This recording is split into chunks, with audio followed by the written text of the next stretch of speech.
नमस्कार दोस्तों, स्वागत है आपका अपने यूट्यूब चैनल सनराइज क्लासेस में। और आज हम लोग पढ़ेंगे काउंटिंग फिगर यानी आकृतियों का गिनना। आकृतियों गिनने से कई प्रकार के क्वेश्चन एग्जाम में बनते हैं। जैसे त्रिभुज की आकृति दे देगा, उसमें बताएगा कि कितने त्रिभुज होते हैं, गिन के बताओ। या तो फिर कहेगा वर्ग की संख्या कितनी होती है, या फिर कहेगा आयत की संख्या कितनी होती है। कभी कभी सर्किल की संख्या यानी सर्किल बना के दे देता, कहता है सर्किल की संख्या हमको बता दो गिन के कि सर्किल की संख्या इस आकृति में कितनी है। यही नॉर्मल क्वेश्चन पूछे जाते हैं। और एक टाइप और पूछा जाता है जिसमें पूछा जाता है कि मतलब सरल रेखाओं की संख्या कितनी होती है, यानी रेखाओं की संख्या पूछता है। तो सभी क्वेश्चन को हम लोग यानी सभी टाइप को बारी बारी से हम लोग सॉल्व करेंगे। देखो, सबसे पहली बात होती है, जो बात आती है काउंटिंग फिगर में वर्ग और आयत की। ठीक है, एक वर्ग होता है, जो वर्ग होता है जिसकी आमने सामने की सभी भुजाएं बराबर होती हैं, यानी इसकी ये भुजाएं और ये आमने सामने की सभी भुजाएं बराबर होती हैं, इसको बोलते हैं वर्ग। समझ में आई बात कि नहीं है? एक होता है आयत। आयत आयत की आमने सामने की भुजाएं बराबर होती हैं, यानी इसकी ये भुजाएं और ये भुजाएं आपस में बराबर होती हैं। आयत की आमने सामने की भुजाएं बराबर होती हैं और वर्ग की सभी भुजाएं यानी चारों भुजाएं बराबर होती हैं। देखो, दो पॉइंट हैं जो याद रखने हैं, क्योंकि काउंटिंग फिगर में उसका बहुत बड़ा रोल है। पहला पॉइंट है कि सभी वर्ग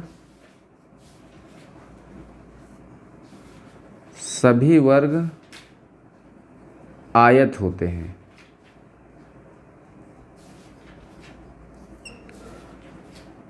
आयत होते हैं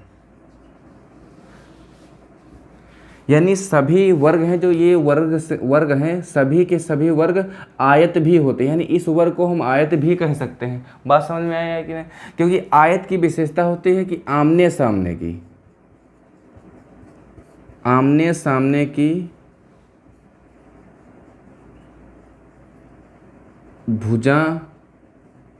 भुजाएं आपस में बराबर होते हैं।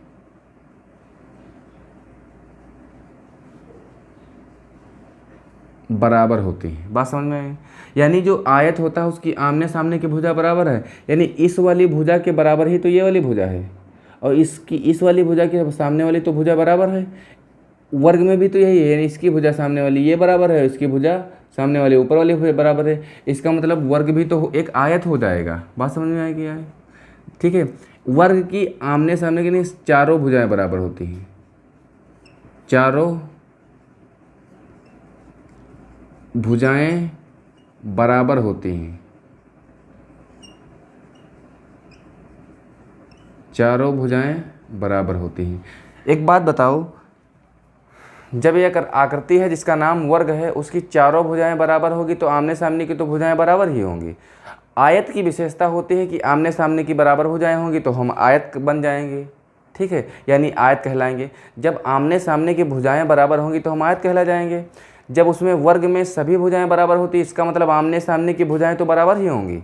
जब आमने सामने की भुजाएं बराबर हो जाएंगी तो सभी वर्ग जो हो जाएंगे वो आयत बन जाएंगे, यानी सभी जो वर्ग होंगे वो कौन बन जाएंगे? वो आयत बन जाएंगे। इतनी बात समझ में आए क्या? दूसरा पॉइंट है, सभी वर्ग आयत होते हैं, लेकिन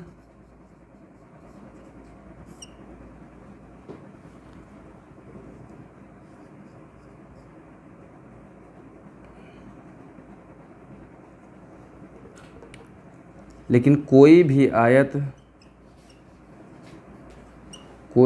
आयत वर्ग नहीं होता है। वर्ग नहीं होता है। वर्ग क्यों नहीं होता है? क्योंकि आयत की विशेषता होती है कि आमने सामने की भुजाएं बराबर होंगी। मतलब सॉरी, इसमें लिखा है लेकिन कोई भी आयत वर्ग नहीं होगा। वर्ग क्यों नहीं होगा? क्योंकि वर्ग की विशेषता होती है कि सभी भुजाएं आपस में बराबर होंगी, सभी भुजाएं। लेकिन आयत की तो आमने सामने की भुजाएं बराबर होती हैं। आमने सामने की भुजाएं बराबर होती हैं। तो जब आमने सामने की भुजाएं बराबर होती है, इसका मतलब कोई भी वर्ग होगा वो आयत नहीं होगा, लेकिन कोई भी आयत होगा वो वर्ग होगा। ये बात समझ में आई कि नहीं आई? यानी जो सभी आयत होंगे वो वर्ग नहीं हो सकते, यानी कोई भी आयत वर्ग नहीं होगा, लेकिन सभी वर्ग आयत होंगे। यानी इस कंडीशन में वर्ग तो आयत हो जाएंगे, लेकिन कोई भी आयत वर्ग नहीं होगा। ये बात समझ में आई कि नहीं आई? इतना जो हम पॉइंट लिखाए हैं इसको नोट करो, उसके बाद में हम लोग क्वेश्चन की तरफ पढ़ते हैं, क्योंकि ये इसका क्वेश्चन में बहुत रोल है। अभी कैसे आएगा इसका काम बताते हैं, पहले इसका स्क्रीनशॉट लो, उसके बाद बताते हैं। हो गया। अब देखो कैसे, जब हमने बताया कि सभी आयत जो होते हैं वो वर्ग नहीं होते हैं, लेकिन सभी वर्ग आयत होते हैं, ठीक है। अब देखो, जब काउंटिंग फिगर में कहेगा आयत की संख्या बताओ, कहेगा आयत कितने होंगे,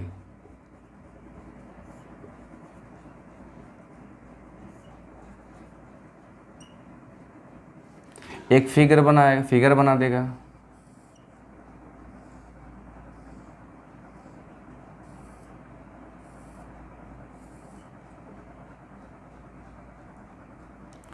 कहेगा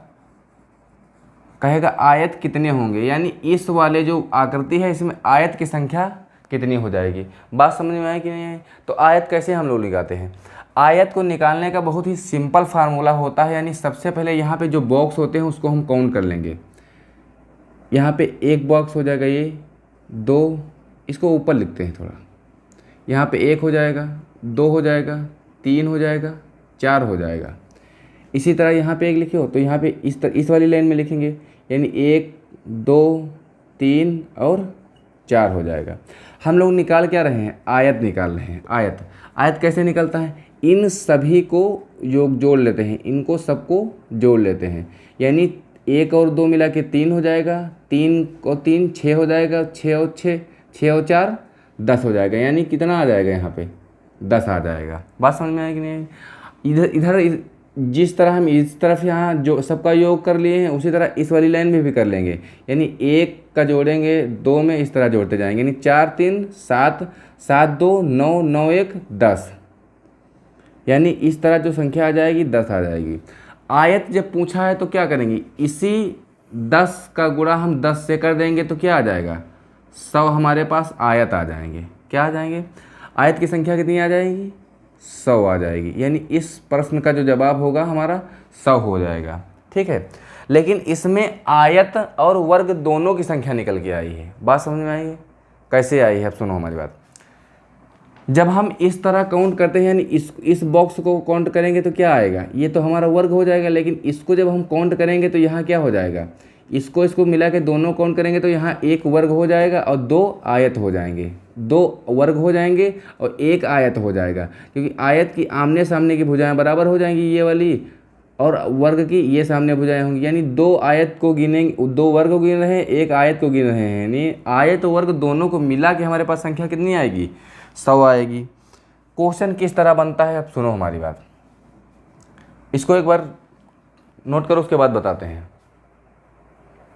देखो, क्वेश्चन एक बनता है इस तरीके से, आयत की संख्या, यानी इस तरीके का कोई फिगर दे देगा, कहेगा आयत की संख्या कितनी होती है, जैसे ऊपर लिखा है, ठीक, ये वाला प्रश्न। यानी कहेगा आयत की संख्या, आयत कितने होंगे, या तो फिर कहेगा वर्ग कितने होंगे, वर्ग कितने होंगे। ये क्वेश्चन ये पूछेगा, एक क्वेश्चन ये पूछेगा, ठीक है। दूसरा क्वेश्चन इसी से बनता है, केवल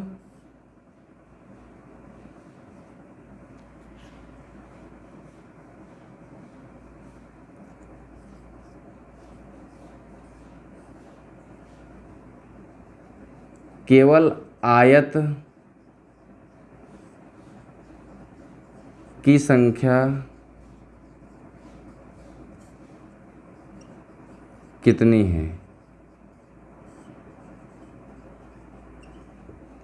यानी इस प्रकार से 3 प्रश्न पूछे जाते हैं। बात समझ में आई कि नहीं आई?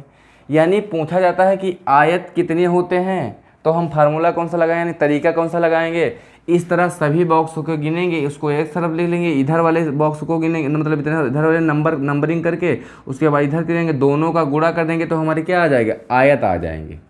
बात समझ में आएगी नहीं? उसमें आयत आ जाएंगे, लेकिन उसमें आयत और वर्ग दोनों होंगे। बात समझ में आएगी नहीं?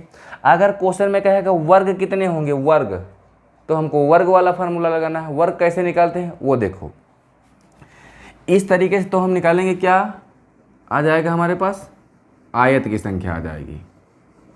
किसकी संख्या आ जाएगी, आयत की। देखो आयत हमारा निकल के आया था कितना, 100 निकल के आया था। बात समझ में आई? फिगर किस तरह बना था, फिगर सेम वही बना देंगे।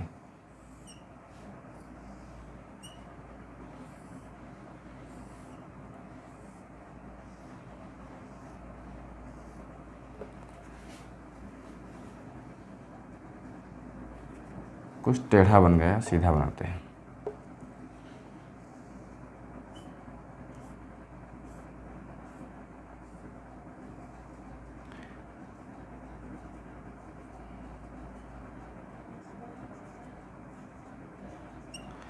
देखो चाहे हमसे आयत पूछेगा तो भी हम जो बॉक्स दिया रहेगा उसमें हम जो जितने भी बॉक्स खाने होंगे उसमें हम नंबर लिख लेंगे उसके ऊपर। ठीक, समझ में आई बात कि नहीं? ऊपर भी लिख लेंगे, उसी प्रकार नीचे भी लिख लेंगे। समझ में आई बात कि नहीं?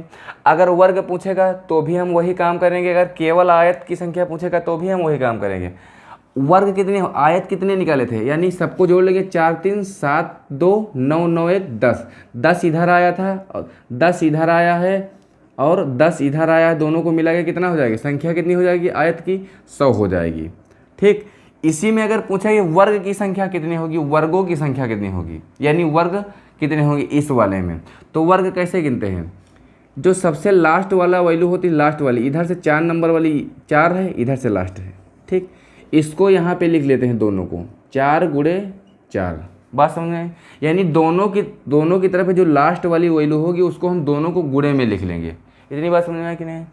दोनों को गुणे में लिख लेंगे, फिर इसी दोनों संख्याओं से एक कम करके, इससे कम करेंगे 3 आएगा और इससे कम करेंगे तो 3 आएगा। ठीक, फिर यही काम करेंगे, इससे कम करेंगे 2 आएगा, फिर गुणे में रखेंगे, इससे कम करेंगे 2 आएगा, फिर इससे कम करेंगे 1 आएगा, फिर इससे कम करेंगे 1 आएगा। तब तक करते रहेंगे ये काम जब तक कि दोनों तरफ में से किसी एक तरफ 1 ना आ जाए। बस में हमको 0 नहीं लाना है, बस एक तरफ, दोनों में से अगर एक तरफ 1 आ जाएगा तो रुक जाएंगे, क्योंकि एक तरफ 1 आएगा, अगली बार जब करेंगे तो 0 आएगा, क्योंकि हमको 0 नहीं लाना है। बात समझ में आया कि नहीं? हमको सिर्फ 1 तक ही रोक देना है। मान लिया जाए कोई फिगर बना दे इस तरह,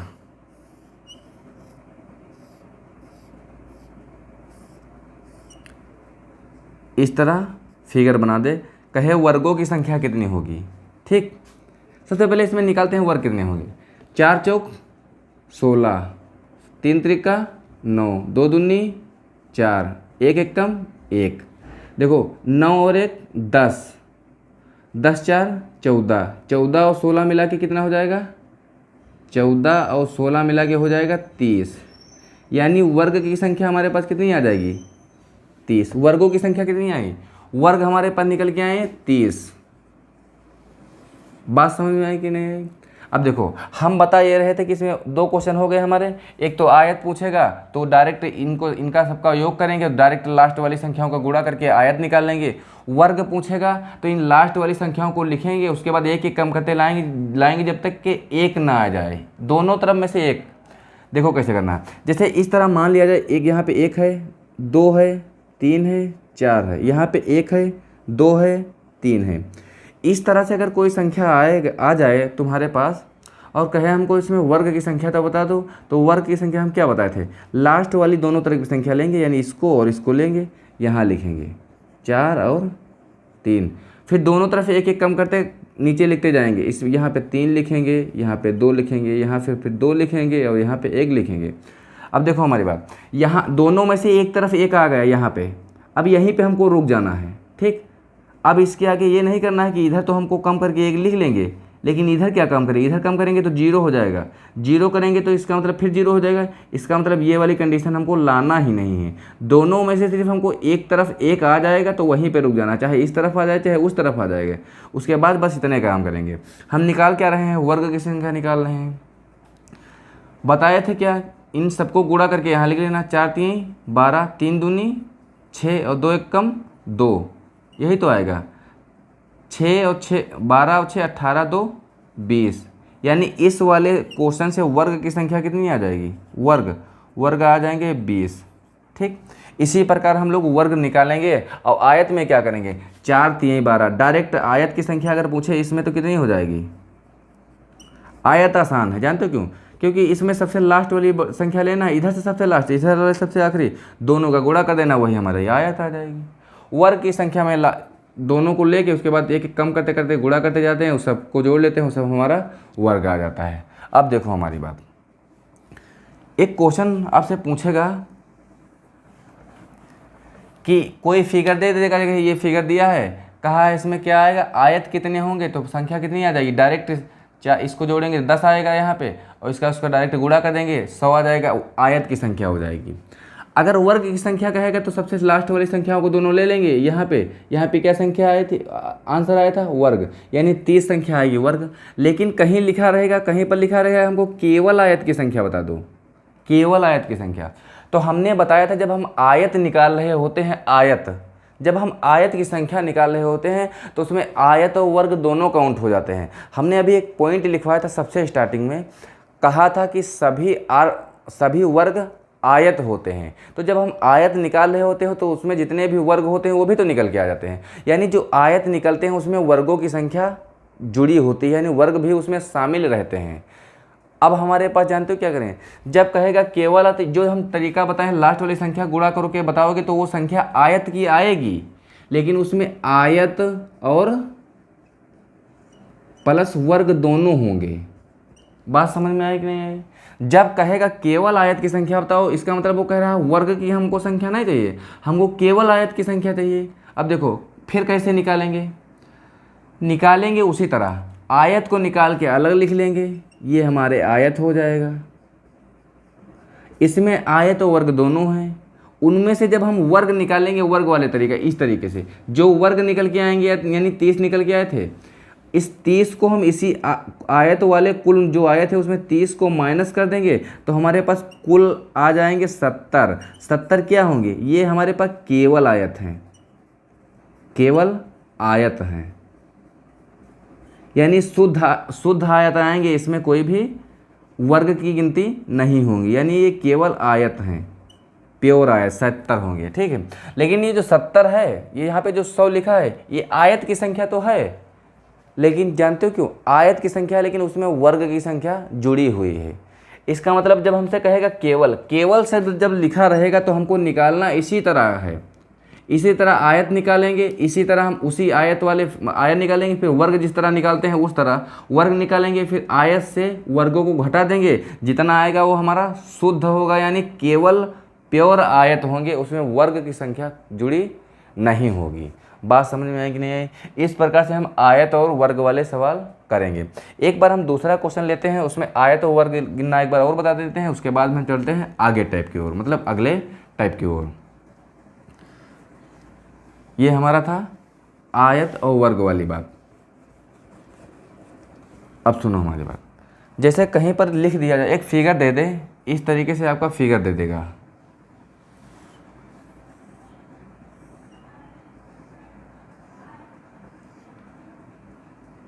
ये सब जो बने हैं बॉक्स, ये बॉक्स एकदम बराबर रहेंगे, यहाँ थोड़ा टेढ़ा मेढ़ा हो गया है तो समझने के लिए बनाए हैं। ठीक, समझ में।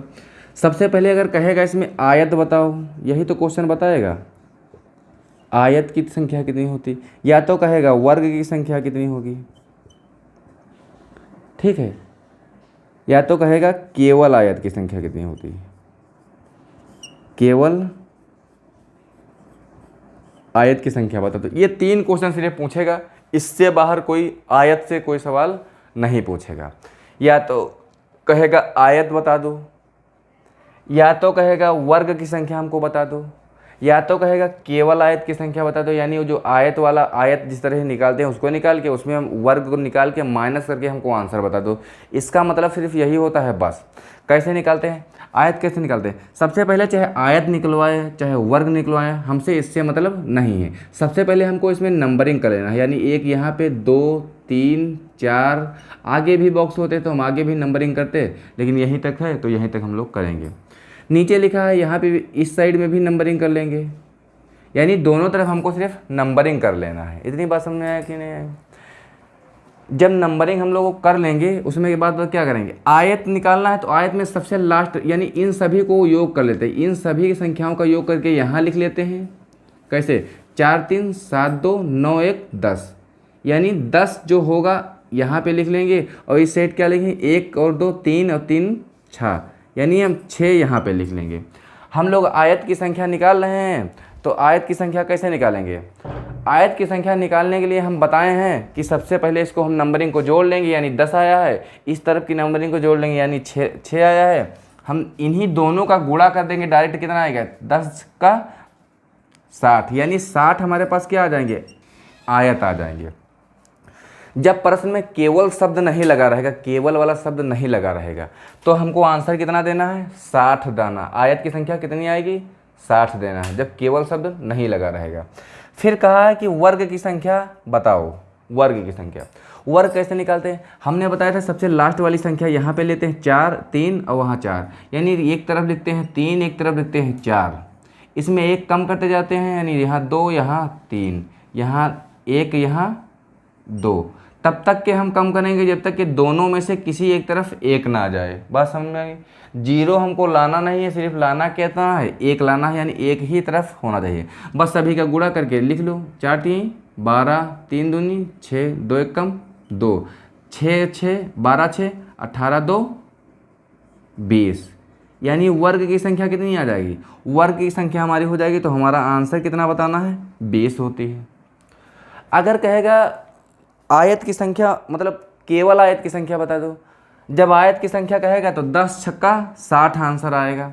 जब कहेगा केवल आयत की संख्या बता दो, तो हमारे पास 60 आयत आए थे, जिसमें आयत और वर्ग दोनों थे, और हमारे पास कुल वर्ग आए हैं 20। इसका मतलब ये जो 60 है उसमें 20 वर्ग भी हम गिन लिए हैं। इसका मतलब केवल आयत की संख्या कितनी आ जाएगी, 40 आ जाएगी। कितनी आ जाएगी, 40 आ जाएगी। बात समझ में आई कि नहीं आई? सिर्फ इसी तरीके से क्वेश्चन पूछा जाता है जिसमें आयत वर्ग और केवल आयत से क्वेश्चन बनता है। ठीक है, या तो पूछेगा आयत की संख्या बताओ, तो इन सभी का योग कर लेंगे, डायरेक्ट इसका गुणा करके आंसर दे देंगे। अगर केवल आयत कहेगा तो इनका गुणा करके एक तरफ लिख लेंगे, फिर सबसे पहले वर्ग निकालेंगे, वर्ग को उससे घटाएंगे, यानी का आंसर कितना देंगे, 40 देंगे। अब देखो इसी प्रश्न में आयत की संख्या 60 आई है, केवल आयत की संख्या 40 आई है, क्योंकि जब इसमें 60 क्योंकि इसमें आयत भी है और वर्ग भी है। वर्ग की संख्या कितनी है, यहाँ पे देखो 20 निकल के आई है, यानी 20 वर्ग होंगे तो 20 इससे घटेंगे तो कितना आंसर आएगा, 40 आंसर आएगा। इतनी बात समझ में आई कि नहीं आई? यानी आयत की संख्या हमसे पूछेगा तो हमको सभी संख्याओं का योग करके लास्ट वाली संख्या का दोनों गुणा कर लेंगे, आयत निकल आएगा। अगर कहेगा कि वर्ग की संख्या, तो वर्गों में सबसे लास्ट वाली संख्या जो होती है उसको लिख के एक कम करके जाते हैं, गुणा करते लिखते जाएं, सभी को योग कर लेंगे, वो हमारी वर्ग की संख्या आ जाएगी। केवल आयत की संख्या अगर पूछेगा तो जिस तरह आयत निकालते हैं आयत निकाल देंगे, उसके बाद जिस तरह वर्ग निकालते हैं वर्ग निकाल देंगे, दोनों को माइनस कर देंगे, जो यानी अंतर ले लेंगे, जितना आंसर आएगा हमारा वो केवल आयत हो जाएगा। इतनी बात समझ में आई कि नहीं आई? इस तरीके से आयत वर्ग वाले क्वेश्चन बनते हैं। अब जो अगला टाइप पूछा जाता है, जो पूछा जाता है त्रिभुज से, त्रिभुज से हम लोग त्रिभुज से क्वेश्चन करते हैं। ये तो हमारे रहा था आयत और वर्ग वाली बात। इतनी बात समझ में आई कि नहीं आई? देखो जब एक काउंटिंग फिगर का हम लोग क्वेश्चन बना रहे होते हैं, यानी या हम इसको पढ़ रहे होते हैं, तो सबसे पहले जानते हो क्या एग्जामिनर क्वेश्चन कैसे बनाता है?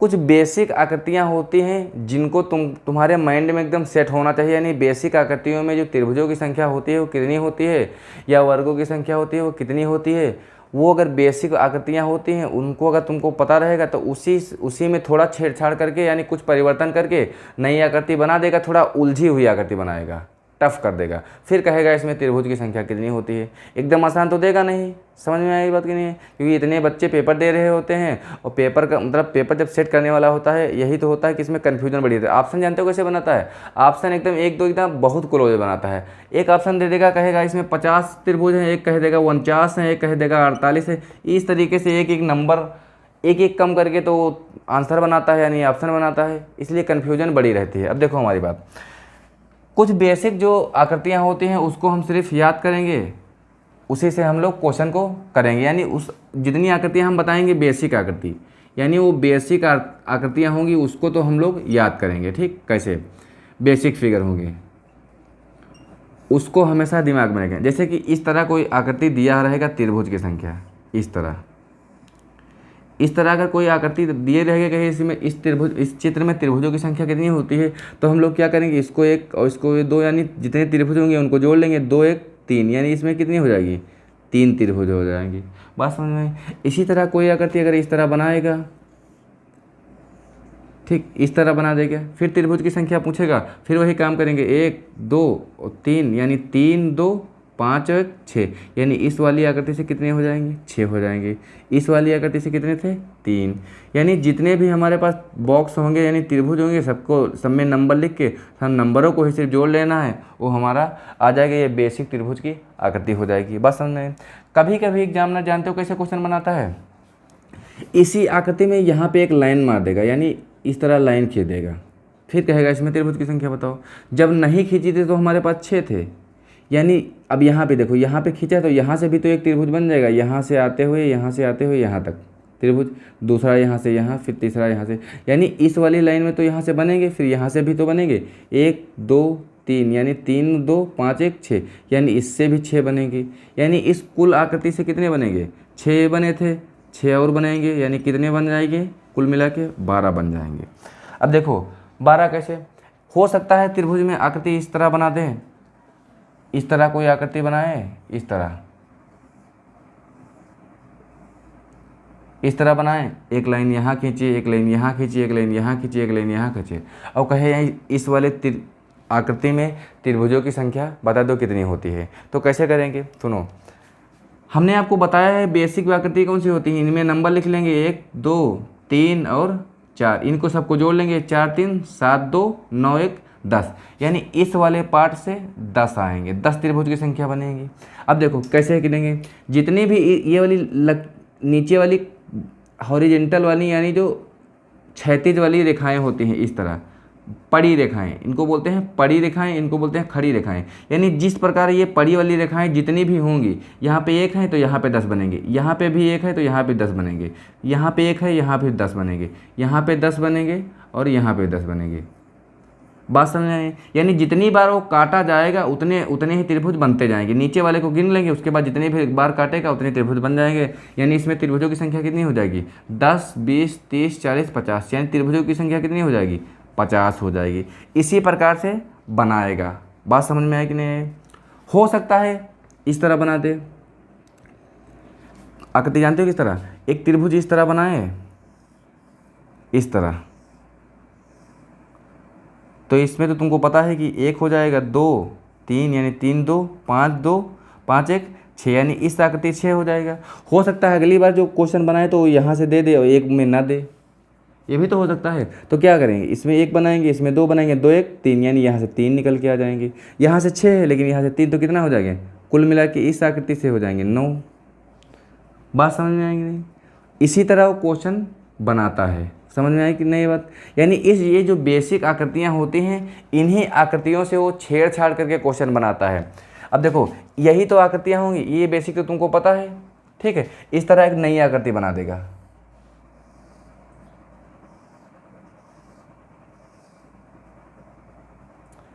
इस तरीके से त्रिभुज की कोई आकृति बनाएगा। फिर जानते हो कैसे बनाएगा,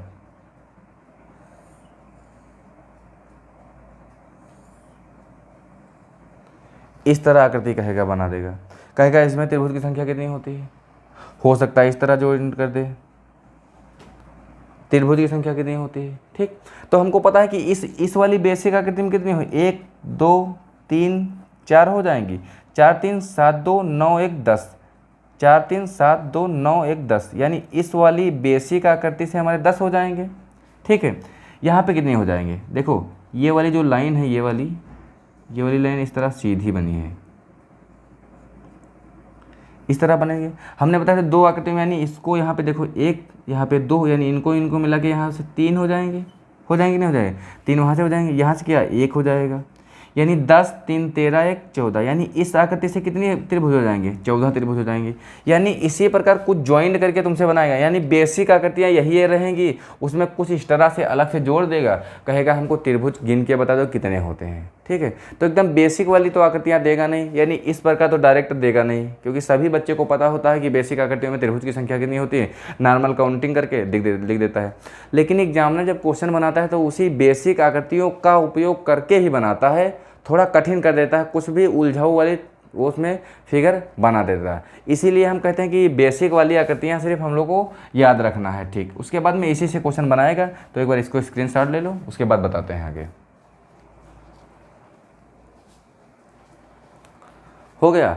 अब देखो, ये तो हो गई त्रिभुज वाली बात। कभी कभी बॉक्स में त्रिभुज बनाता है, किस तरह, बॉक्स में। अब बॉक्स में किस तरह त्रिभुज बनाता है,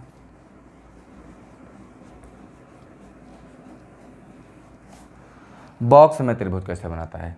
अगर एक इस तरह एक वर्ग देगा, वर्ग, फिर इसी तरह क्रॉस कर देगा, फिर इस तरह क्रॉस कर देगा, फिर इस तरह क्रॉस कर देगा, कहेगा इसमें त्रिभुज की संख्या कितनी होती है। ठीक, इसमें कहेगा त्रिभुज की संख्या होती कितनी होती है, इसको भी हमको याद रखना है। अब देखो दूसरा फिगर कैसे बना के दे देगा, कहेगा इस तरह एक त्रिभुज है, इस तरह बनाएगा, कहेगा इसमें हमको त्रिभुज की संख्या बता दो कितनी होती है।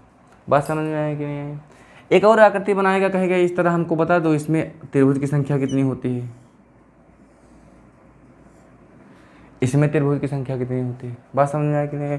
यानी ये जो बेसिक आकृतियाँ होती इन्हीं का उपयोग करके वो त्रिभुज की संख्या पूछेगा। देखो ये जो बॉक्स के अंदर जो रहता है, किसमें क्या करना पड़ता है, इसमें नंबर लिख लिया जाता है, 1 2 3 और 4, इस तरह नंबर लिख लिया जाता है। जो बड़ी संख्या होती है, बड़ी यानी 4, यही तो 4 है, इसी का 2 गुना कर दिया जाता है। कितनी संख्या हो जाएगी, 2 गुना करेंगे तो कितनी संख्या है, 8 आ जाएगी। यानी इस वाली आकृति में कितने त्रिभुज हैं, 8 त्रिभुज हैं।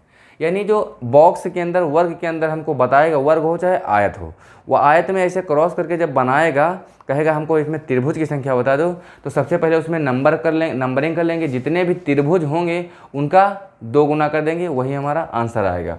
इसमें क्या करेंगे, फिर वही काम करेंगे, 1 2 3 4 5 6 7 8। ठीक, इस प्रकार कर लेंगे। सबसे बड़ी संख्या कितनी है, 8, यानी 8 का 2 गुना करेंगे तो कितना हो जाएगा, 16। यानी इस वाले फिगर से हमारे पास त्रिभुजों की संख्या कितनी आएगी, 16 आई। कितनी आई, 16 आई। हाँ सुनो, अब देखो हमारी बात, यहाँ से लिखा है 1, चाहे हम यहाँ से लिखना चालू करें, चाहे किसी भी बॉक्स से हम चालू कर सकते हैं 1 नंबर लिखने। पूरे बॉक्स में नंबर लिखे होने चाहिए, बस छोटा कोई ना हो, लिख चाहे जहाँ से मन करेगा वहाँ से देना। अब इस वाले फिगर में देखो, हमने बताया था ये वाली अगर लाइन ना खींची जाए तो त्रिभुज की संख्या कितनी होती है, 1 2 3 4, बड़ी संख्या 4 है, 4 से 2 गुना करेंगे कितना आएगा, 8 संख्या आएगा। लेकिन यहाँ पे एग्जामिनर जानते हो क्या कर देगा, वो तो बेसिक का करते हैं, इसमें इस तरह छेड़छाड़ कर दिया है, एक लाइन खींच दिया है। अगर ये लाइन ना खींची होती तो त्रिभुज की संख्या कितनी होती है हमारे पास, 8 संख्या होती, लेकिन खींची गई है। ये खींची गई है, इसकी वजह से क्या परिवर्तन हुआ है, इसमें एक त्रिभुज था, इसमें इसको मिला कि इसको ना होता तो एक त्रिभुज गिना जाता है, लेकिन अब क्या होगा, एक तो ये त्रिभुज गिना जाएगा और एक इधर भी वाला, एक इधर, यानी 2 त्रिभुज हमारे पास बढ़ गए हैं। कितने त्रिभुज बढ़ गए, 2। तो पहले 8 थे, अब कितने हो गए हैं, 2 बढ़ गए, तो इसकी वजह से बढ़ने से हमारे पास 10 आ जाएंगे। इसका मतलब ये होता है कि जो बेसिक आकृतियाँ होती है उसमें जो त्रिभुज होती हैं उनको हम लोग को याद रखना है, तरीका पता होना चाहिए गिनने का। याद तो नहीं कर पाओगे, बस तरीका पता होना चाहिए कि हम लोग त्रिभुज काउंट कैसे करते हैं। उसके बाद उसी में जो पहले वो बेसिक आकृतियाँ हमको दिखेगी उस फिगर में, देखना है कि उस आकृति में बेसिक आकृति कौन सी है, उसको निकालेंगे, उसको बाहर निकालेंगे, उसमें हम लोग त्रिभुज गिनेंगे। उसके बाद जो परिवर्तन किया होगा, अलग से परिवर्तन किया गया, उस अलग से परिवर्तन की वजह से जो त्रिभुज बनते हैं उनको अलग से उसमें जोड़ देंगे, हमारे पास आंसर आ जाएगा। इतनी बात समझ में आया कि नहीं। इस प्रकार से जो होते हैं वो त्रिभुज के क्वेश्चन होते हैं। ठीक है, आयत हो गया हमारे पास, त्रिभुज हो गया, और क्या हो गया, वर्ग हो गए। ठीक, इस प्रकार से त्रिभुज, आयत और वर्ग से क्वेश्चन पूछे जाते हैं। एक क्वेश्चन और पूछा जाता है जो लाइनों से पूछा जाता है, किससे, सरल रेखाएं गिनवाता है। किस प्रकार, सरल रेखाएं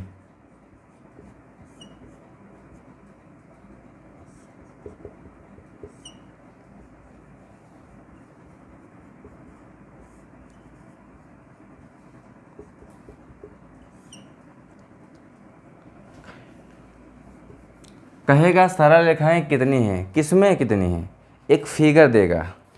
फिगर कौन सा है अभी बताते हैं।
इस तरीके से आकृति देगा, कहेगा हमको सरल रेखाएं बता दो, इसके अंदर सरल रेखाएं कितनी हैं।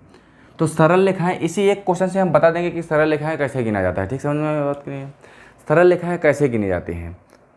अगर इस तरह हम लोग इस फिगर दे देगा, हो सकता है इससे भी उलझा हुआ फिगर दे दे, तो हम अगर ऐसे ही गिनेंगे, कोई बिना तरीके से गिनेंगे तो गिन नहीं पाएंगे, क्योंकि भूल जाएंगे। और एक ऑप्शन इतना क्लोज बनाता है कि उसमें कन्फ्यूज हो जाओगे। एक एक का अंतर देता है ऑप्शन बनाने में, इसलिए बहुत गलती हो जाएगी।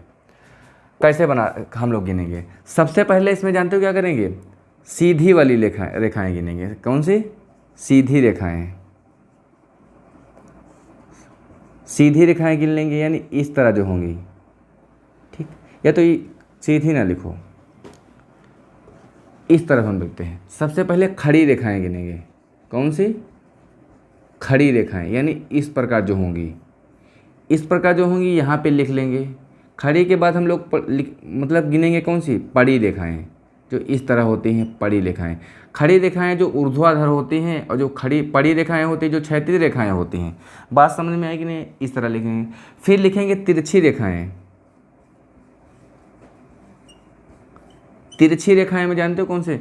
या तो तिरछी इस तरह होंगी, उसको लिख लेंगे यहाँ पे, या तो तिरछी इस तरह होंगी, उसको लिख लेंगे यहाँ पे। ठीक है, इस तरह थोड़ी भी, जैसे अगर इस तरह हम बताएं इस तरह तिरछा, तो इसका मतलब वो इस तरह नहीं होगी, सीधी नहीं होगी, इस तरह नहीं होगी। बाकी इस तरह हो सकती है, इस तरह हो सकती है, इस तरह हो सकती है, इस तरह हो सकती है।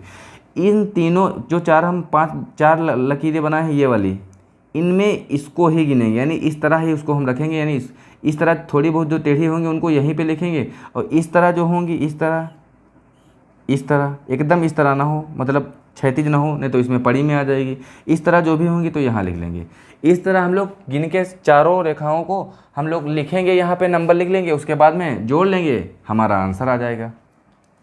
खड़ी रेखाएं कितनी होती हैं? देखो, दूसरी बात है, गिनने के लिए हम जानते हो क्या करेंगे। अगर मान लिया जाए कोई यहाँ से ये वाली खड़ी रेखा है, यहाँ से चलती है, फिर यहाँ तक पहुँचती है, फिर यहाँ से सीधी यहाँ तक रेखा है, जहाँ तक कि एक पॉइंट से स्टार्ट करेगी वो सीधा लास्ट तक जहाँ तक जाएगी, वहाँ तक बीच में भले ही ये वाली लाइन यहाँ पे कट कर रही है, तो ये नहीं गिनेंगे कि इसको यहाँ से यहाँ तक एक गिन ले, यहाँ से यहाँ तक दो गिन ले, दो नहीं गिनना है, उसको एक ही रखना है। यानी यहाँ से स्टार्ट करेंगे, सीधा तक जाएंगे, बीच में चाहे जितनी बार, यानी इस तरह अगर है, इस तरह 2 बार कट हुई हैं, तो इसका मतलब ये नहीं है कि ये यहाँ से यहाँ तक 1 है, यहाँ से यहाँ तक 2 है, यहाँ से यहाँ तक 3 है, इस तरह नहीं गिनना है। ये पूरी यहाँ से यहाँ तक शुरू हुई, यहाँ से यहाँ तक ख़त्म हुई, इसको हम एक ही गिनेंगे।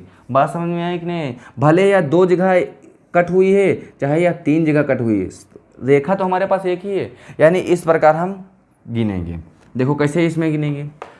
सबसे पहले लिखा है खड़ी रेखाएं। खड़ी कितनी होती है? इस तरह जो होती है। खड़ी कौन सी? एक तो ये है, एक ये है 2, एक 3, इधर 4, यानी एक ये हो जाएगी, एक ये हो जाएगी, इधर 3 हो जाएगी, इधर 4 हो जाएगी, इधर ये हमारी 5 हो जाएंगी।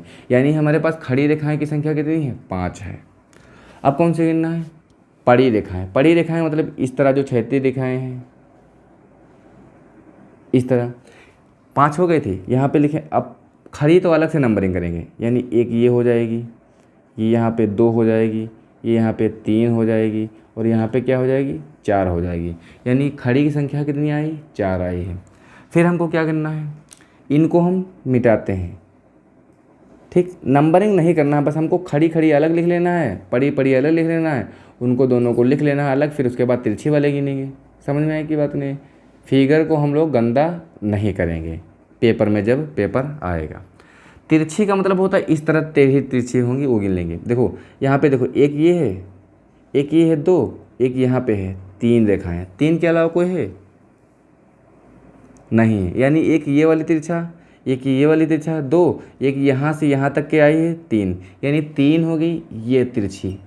इस तरह के जो तिरछी होंगी, अब इधर वाली इस तरह की जो तिरछी होंगी उसको गिनना है। एक यहाँ से यहाँ तक आएगी एक यहाँ से यहाँ तक आई 2, 2 ही हैं। ठीक, इसकी संख्या कितनी है? 2 है। बात समझ में आए कि नहीं? अब इसमें कुल रेखाओं की संख्या क्या होगी, इनको जोड़ लेंगे बस आंसर आ जाएगा। 5 4 9, 9 3 12, 12 और 2 14, यानी हमारे पास सरल रेखाओं की संख्या कितनी आ जाएगी?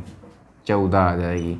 इस प्रकार हम लोग ये वाला तरीका लगाएंगे, यानी खड़ी रेखाएं अलग लिख लेंगे, पड़ी रेखाएं अलग लिख लेंगे, तिरछी रेखाएं आड़ी टेढ़ी जो होती है इस तरह, आड़ी टेढ़ी उसको बोलते हैं, यानी तिरछी रेखाएं अलग लिख लेंगे। तिरछी 2 प्रकार की होंगी, एक इस तरह टेढ़ी होंगी, एक इस तरह टेढ़ी होंगी, दोनों को अलग लेंगे, सबको जोड़ लेंगे आराम से, बस हमारा आ जाएंगी सरल रेखाएं। काउंटिंग फिगर से इसी तरह के क्वेश्चन पूछे जाते हैं, इससे बाहर कोई क्वेश्चन नहीं पूछे जाते हैं। इसको एक बार लिखिएगा, आराम से नोट्स बनाइएगा। ये चैप्टर यहाँ पे ख़त्म हो जाएगा। दूसरा चैप्टर हम लोग पढ़ेंगे कल की क्लास में।